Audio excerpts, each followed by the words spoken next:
Right, so you don't be on board the Jeep very often, but the job I'm going to do now is I'm actually going to get 2 bales of straw. With a guy who stores the straw for us, just to have them ready because our first cows will not be long. If you have the first, hopefully, set of calves feet on the ground. Very handy. It just saves us having to have a hay shed right in the house. This man has been storing bales for us for a lot of years now. Through time we will have a place up somewhere to store our own straw, but for now this works out handy for us. So that's what we're going to do now. I'm going to pick up these bales and get back home and get them left in the cab.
Right, the next thing we have to take care of now is we have one of our heifers about to calve.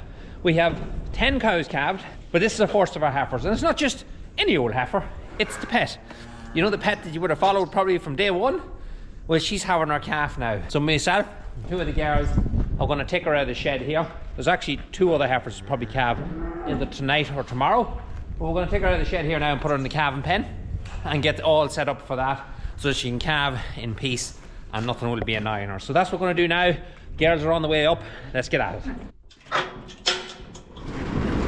Now, the first thing you're probably going to see is 890 here. Here's actually the pet coming over here and it's come out. Actually, we take her out first. Oh.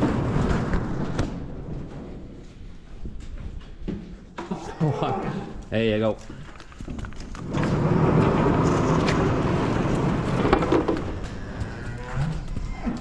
Go on, go on, go on.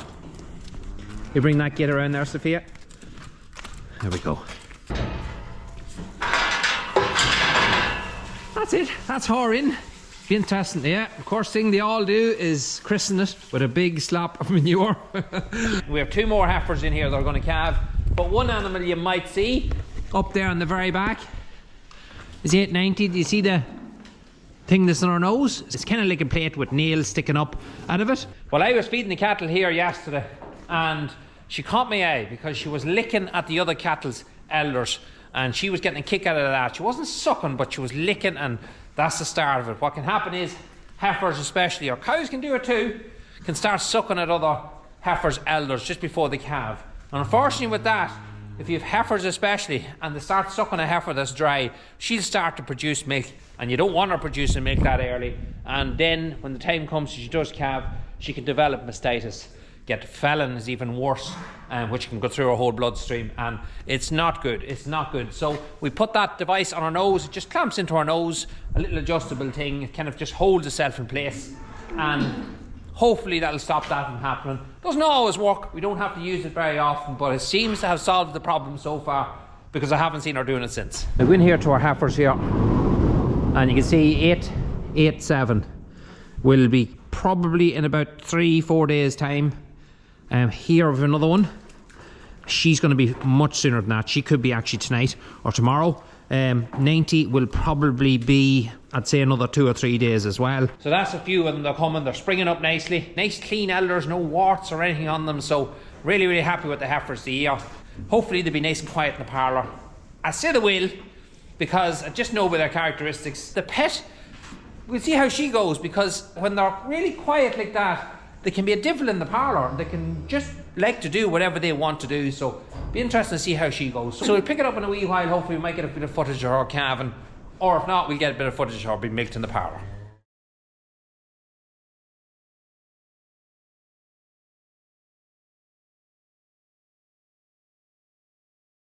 Alright, so it's 11:30 now at night. She's been pushing for the past 3 hours and nothing has happened.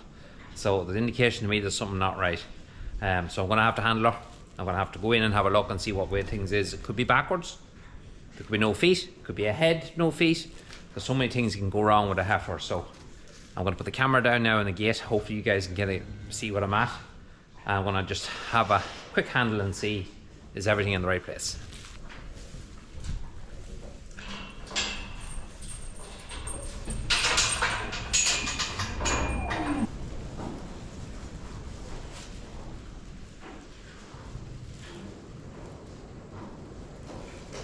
Nice and quiet, that's a good thing.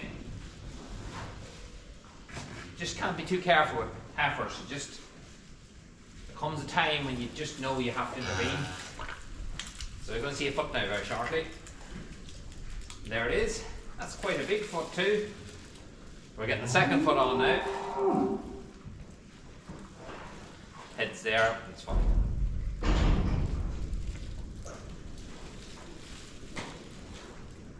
So 2 feet now. There we go.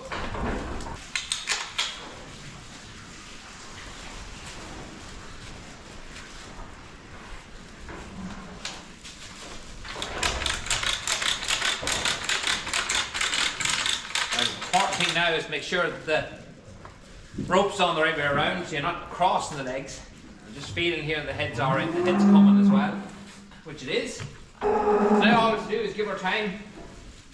Let her do the pushing. All I'm doing is giving her a bit of aid, but not overdoing it. Just a little bit of a pull at times, and she'll do the pressing herself, because every time she presses, she opens a little bit. A little bit of downward pressure on the jack. Now there's a good chance she may fall now, and she may just lie down all of a sudden and lose power on her back legs. That's again normal.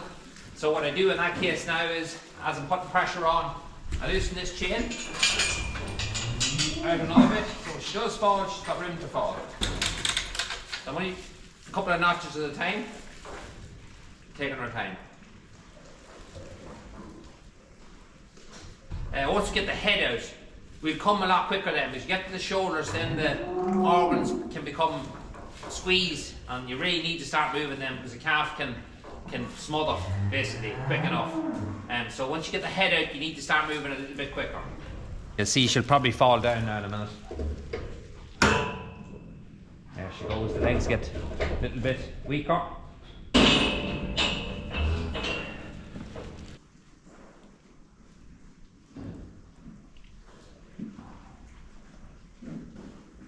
There we go.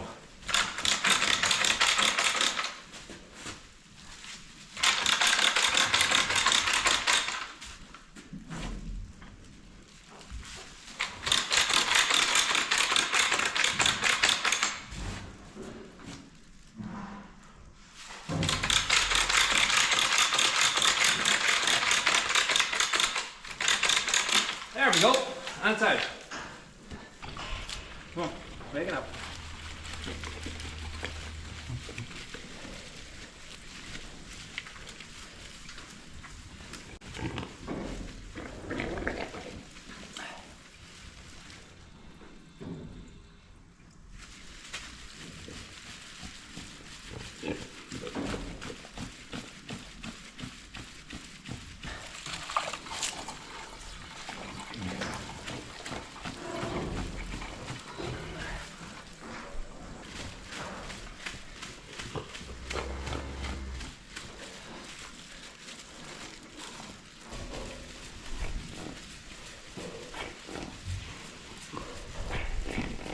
Come on. Come on. That's it. That's it. Come on. Come on. Come on. Get moving.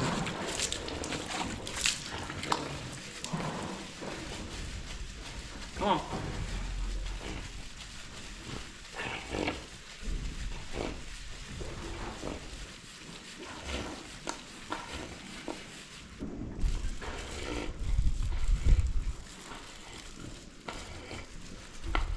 This is what we need Mum to do.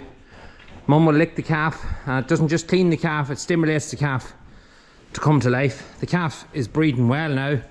Good heartbeat.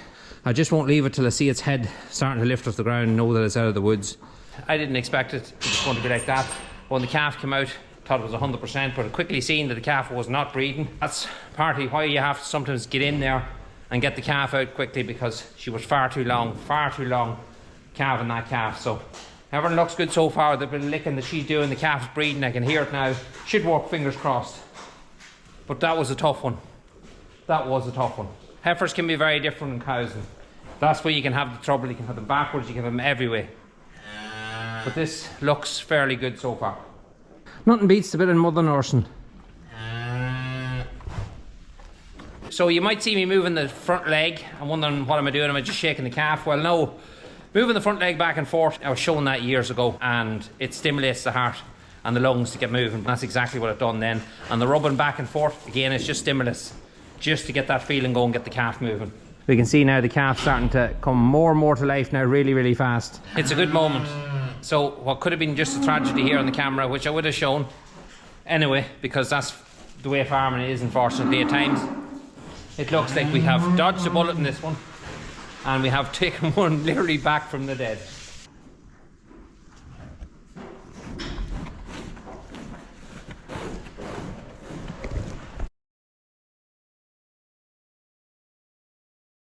This is the pet here. She never looked back. And then this one here, behind her, she just calved there about 2 days ago, and there's another heifer there, and another heifer here, and actually another heifer here. Right, we're in the calf house here, and they're all laying. I'm actually not going to touch them. These calves have all calved within the last 3-4 days. So they're only after being fed about an hour ago, so they're all laying down, quite happy. But the one we want to see is this lad coming here. This is it right here. You can see by no means is it a small calf. It's actually the biggest Angus calf we've had in a good few years. Really good feature, good back, good strong calf, and as healthy can be. I wasn't sure on that calf because it was doing some funny things in the calving pen even when it did come through. It was patting his feet back and forth, and I'm just wondering, did it do without oxygen for too long? And you never know. It's just like human beings. Calves are the same, but luckily enough, that's the result there. A good result. Luck of the draw has got a lot to do with it. Things don't always go as easy as that there, but that one there is a bit of a miracle. A good calf, as you can see. Kids have it spoilt already. Would drink the ass out of a bucket. A hell of an appetite. But we have loads of other Anguses here. We have 2 here together. We're moving calves today. We've already emptied this house once and a half, if that makes sense. But we have calves here to move. We're going to be moving them now later on. That heifer up there, this heifer here, and that heifer there. Move them up. That's going to clear some space, and then it'll all be in individual pens. We just have 2 here together. This one was born last night. That's another little Aberdeen Angus as well. Lovely Angus is the year. We don't particularly pick what bull we use. We just say to our AI man, look, give us something that's fairly easy calving so it doesn't cause any harm to our heifers. He picks something relatively decent. And this year, they have been very, very good. Well made, just nice shaped animals. They'll all be going to County Sligo, on a farm in County Sligo. A man has them bought. As soon as they come of age and ready to go, he'll be away with them. So, but that's the update on that. That's how that worked out.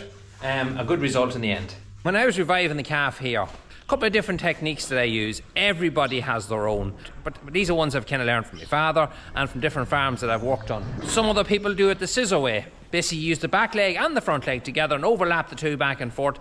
It's the same kind of motion. Whatever works best for you, use that one, because everybody has their own technique. But you can't beat the cold water into the ear.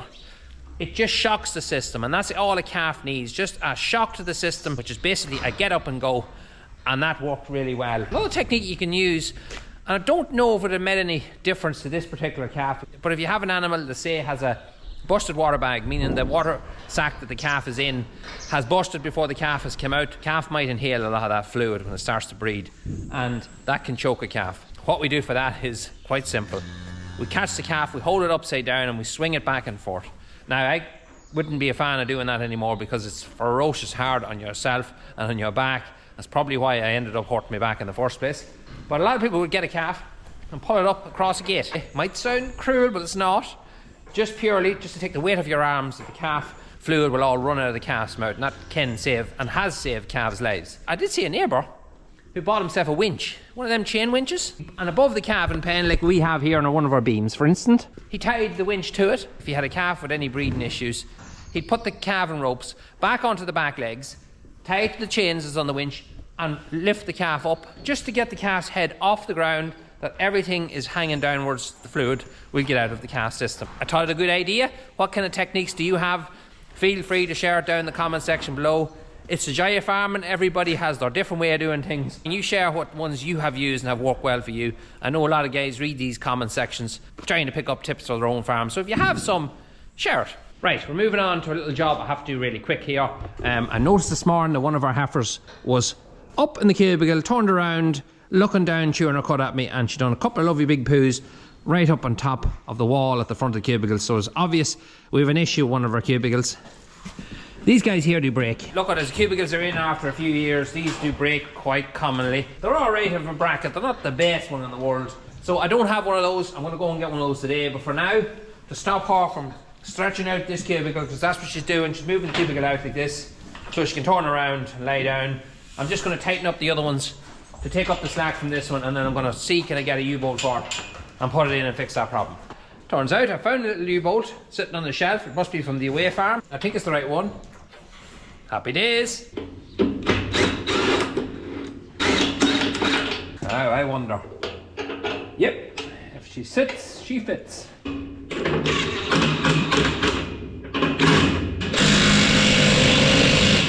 Where would you be without a pair of vice grips?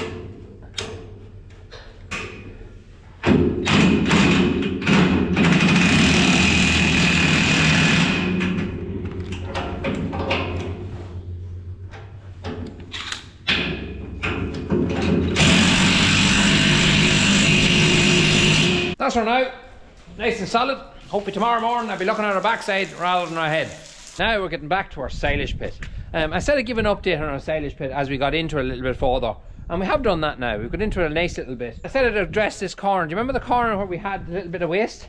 Well, I'm pleased to say that little bit of waste is pretty much non-existent now. We've a little bit along here, but along the top it's completely gone. And this pile here, do you see? This is our first section of net. We have our first section of net off now. So I did say in that video when I done the silage pit that we got our net in sections. You can buy it in all one, you can buy it in two, you can buy it in loads of different sizes. We decided to get it in 3 sections because I think that works well, because you're not carrying any weight at any time, and I think it's much more easier to work with as well. So tomorrow the kids are off school, so I'm going to be bringing that out into the field there, up into the yard. We're going to fold that out properly and put that away. But for now, we're going to put back the cover on the pit. I have a load of bags to take off. I haven't taken a single bag off it since I opened it. If that had been tyres, I would have been filling the trailer several times with tyres already and stacking them in the field, where they still are at the moment. But with the bags, I've never taken any bags off it yet, because there's not as near as many bags on it as there would be tyres. But today I do need to strip some of them off. I'm going to do that now and put back the cover, and you get a proper look at the top of the pit and see the results.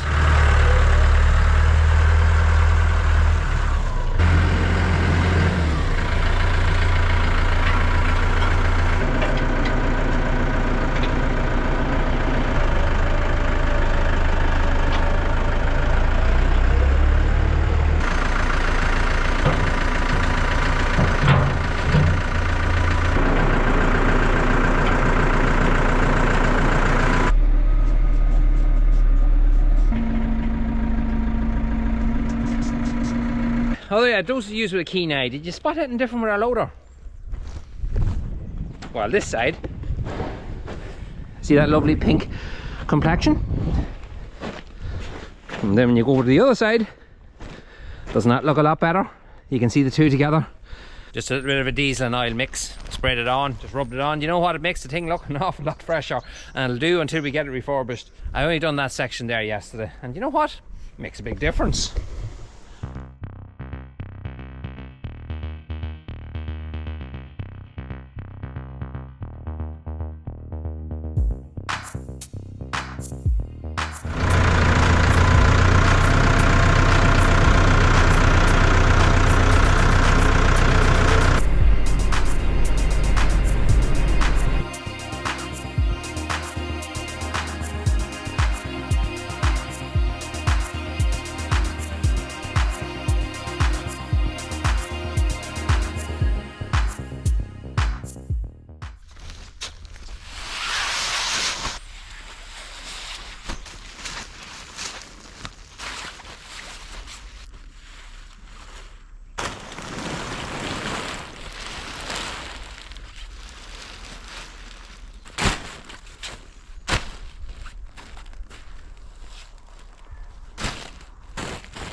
Now I said in the video when I opened this pit I would come back to it and show you how the pit got on after it moved back a little bit. This is the side here that had a little bit of waste, and you can see all the waste we have now is just a little track there. That's lovely silage. No issues there. This other side, it's the same as it was the day we opened it. No waste at all. There it is there, there's no waste at all. No matter how far you go down, there's no waste. It's just lovely silage the whole way through. Look at my father looked at it as well as I did. It's the best pit of silage we've ever had. But that's down to a lot of factors. Good weather was one of them. But the cover just made a big difference there. That clean film I think was the big game changer. And it's not expensive. So yeah, it's something we will always use from now on. People ask me what I'm going to do with the tyres. I've rung 2 companies and I asked them, paying for it out straight, to get them tucked away and recycled. And they've never got back to me, which I found kind of surprising. But it's actually turned out to be a bit harder than I thought. I had a really good idea with one company to get them tucked away, recycled and turned into cattle mats. But they never got back to me, so that kind of fell to the ground. So now all I really want to do is just get rid of them. And the simple as that, get them recycled somewhere and pay whatever it is. I just have to find someone who will come and take them away and do it properly, not dump them in the back of a hedge. Someone who's a proper company can take them away and get them properly recycled. So I will be getting that done, whether a video or not, we'll see, but that's something I will be getting done. And yes, before you ask, I could have took the pallet down and put them straight onto the pallet and left the pallet up there, but the pallet isn't the best. It's a bit unstable and I was worried about it absolutely collapsing going down this pass here, and I didn't want that to happen because that would have been a bigger problem. So it's not that hard to throw them out of the bucket and get rid of them that way. Another thing I did say about the silage pit when I opened it is I'm going to share results of tests we got done. So we got tests done already and it was coming back at about 76% DMD, but that was just with one of them quick testers. We've got another test on now just after being sent away, and it said it'd be 10 days before it come back. So it's after being 6 days now.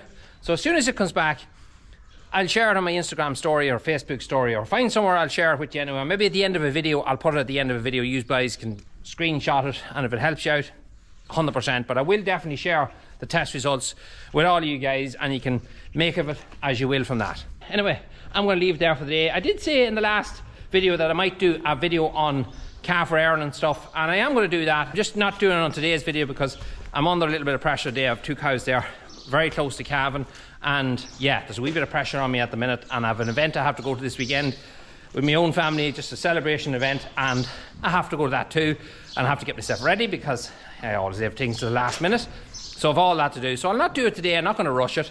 We are moving calves this week. We're going to be building wooden pellet lats underneath them and moving them up. So you know what, we'll do a video on that. We'll do a video covering jackets, whether I think jackets are any good or not. I think we all know they are good, but there's loads of different types of jackets you can get, so we'll just show you different types you can get to maybe help you make your decision. We'll also talk about how we raise our calves, what way we feed them, what kind of the routine is there, because I have learned an awful lot by making big mistakes, of course, over the years of what works and what doesn't. So you might get something from that. So we'll do that very, very soon. But for now and today, in that strong light, I'm going to leave it there for the day. Thanks very much for watching as always. If you haven't subbed, now's the time to do it. Give us a like, follow us on Instagram, Facebook and on TikTok. Until the next one, we'll talk to you again.